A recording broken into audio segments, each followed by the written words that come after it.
hello viewers আজি আমি আহিছো যোৰহাটত অৱস্থিত বাবা ৰামদেৱ মন্দিৰলৈ এটা আটক ধুনিয়া আৰু সুসজ্জিত মন্দিৰ এই মন্দিৰটোৰ ভিতৰত প্ৰৱেশ কৰিয়ে মনটো পুলকিত হৈ উঠে এই মন্দিৰৰ বিভিন্ন কাৰুকাৰ্য খচিত দেখি আৰু ইয়াৰ লগত জড়িত কম বয়সীয়া কেবাজনো পুৰোহিতক দেখি তেওঁলোকৰ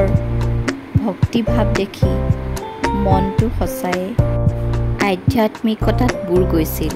মন্দিৰৰ ভিতৰ ফালে একাষে এনে ধৰণৰে স্বয়ংচালিত দবা আৰু ঘণ্টা ৰখা হৈছে আৰু আমাৰ ভাগ্য ভাল আছিল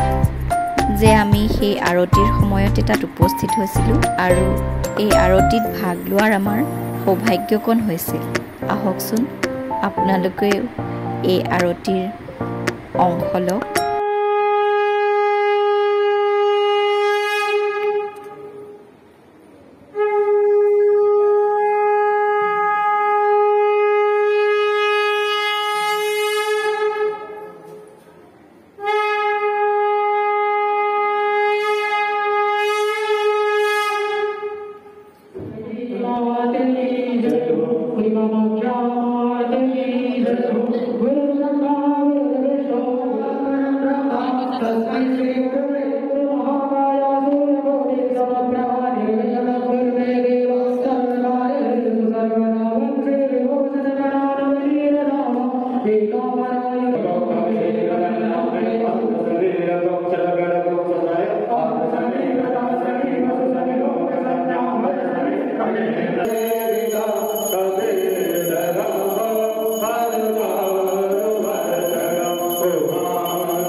আৰতি শেষ হোৱাৰ পিছতে আমি হঠাৎ মন কৰিলোঁ এটা ঘনচিৰিকা চৰাই আহি মন্দিৰৰ ভিতৰত প্ৰৱেশ কৰিছে আৰু মন্দিৰত ৰখা প্ৰসাদ গ্ৰহণ কৰি পুনৰ গুচি গৈছে কিবা যেন অলৌকিক ইয়াৰ পিছতে আৰতি শেষ হোৱাৰ লগে লগে পুষ্প বিতৰণ কৰা হয় আৰু সেই ফুল হাতে হাতে লৈ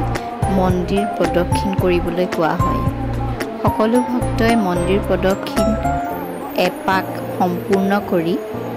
পুনৰ সেই ফুল অৰ্পণ কৰিব লাগে আৰু পুৰোহিতে সেই ফুল ভগৱানৰ চৰণত দিয়ে আৰু ইয়াৰ পিছতে প্ৰসাদ বিতৰণ কৰা হয় এটা আটক ধুনীয়া সুসজ্জিত মন্দিৰৰ এনেদৰে দৰ্শন কৰিবলৈ পাই মনটো সঁচাই বৰ ভাল লাগিল মন্দিৰটোৰ তলত বাওঁফালে অনন্ত সজ্জাৰ এটা দৃশ্য খুব সুন্দৰকৈ সজাই ৰখা হৈছে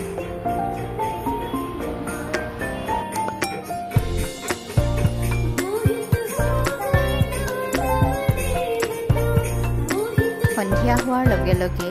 বিভিন্ন ৰঙৰ লাইটেৰে এই মন্দিৰটো দেখিবলৈ সোণত সুৱগা চৰে আমিও এই মন্দিৰৰ সৌন্দৰ্য উপভোগ কৰি ঘৰলৈ উভতি আহিলোঁ আজিৰ ব্লগটো ইমানেই আছিল ভিডিঅ'টো ভাল লাগিলে লাইক কৰিব আৰু শ্বেয়াৰ কৰিব লগতে মোৰ চেনেলটো ছাবস্ক্ৰাইব কৰি দিব থেংক ইউ